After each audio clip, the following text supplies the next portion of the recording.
may be paranoid of me, but having heard of parents being referred to child protection for not affirming gender identities, I'm very, very concerned that this not happen to us.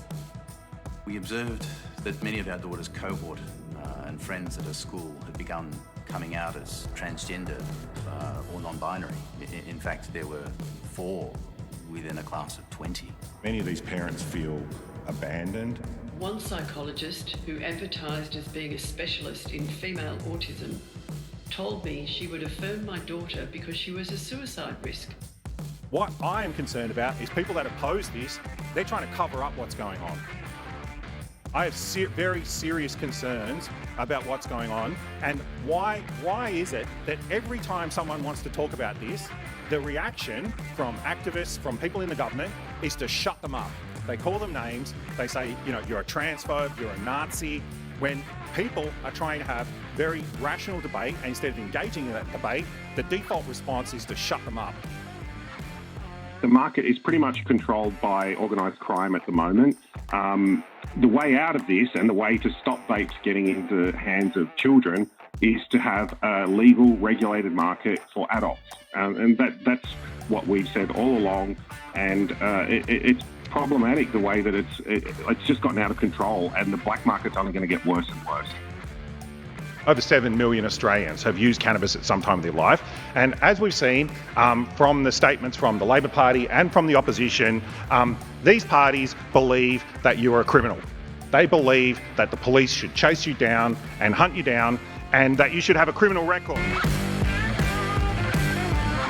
Serial killer Paul Denyer will die behind bars, thanks to new laws banning the monster from ever applying for parole again. Our goal was to make sure that Denyer can never harm another girl the way that he hurt Nat, and it looks like that's going to happen now. I feel extremely elated. A tremendous weight has been lifted off our shoulders.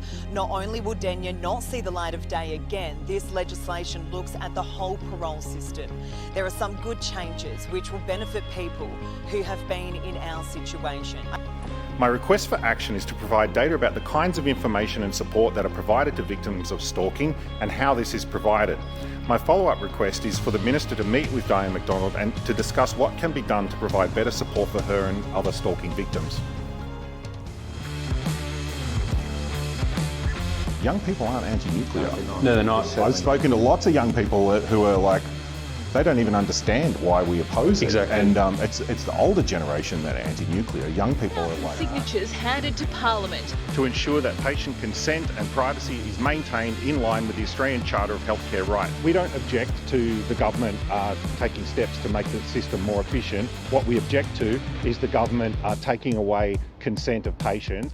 Stamp duty is stamping out home ownership for a growing number of Victorians. Where the median family can't afford the median house, 40% of it is made up of taxes. The system is broken. On a $650,000 apartment in Middle Ring, Melbourne, $273,000 goes towards taxes, fees and charges.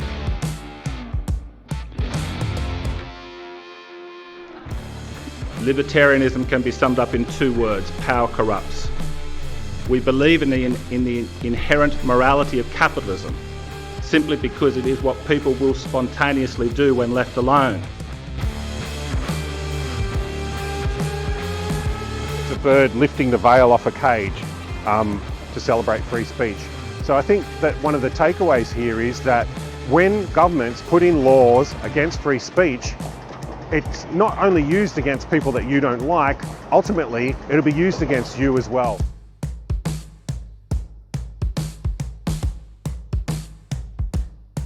Today is a great day because my party will no longer be known as the Liberal Democrats, but from now on will be known as the Libertarian Party.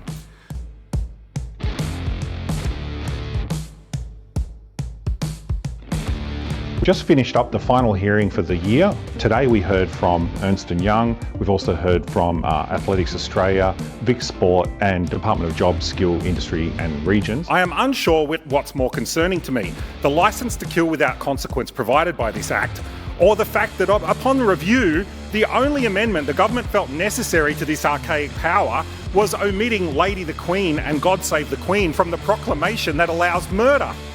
The opposition, or if they would seemingly prefer it, Her Majesty's opposition, have spent their review of this legislation splitting hairs over the titles of monarchs and various references and paid no attention to what this abhorrent legislation does.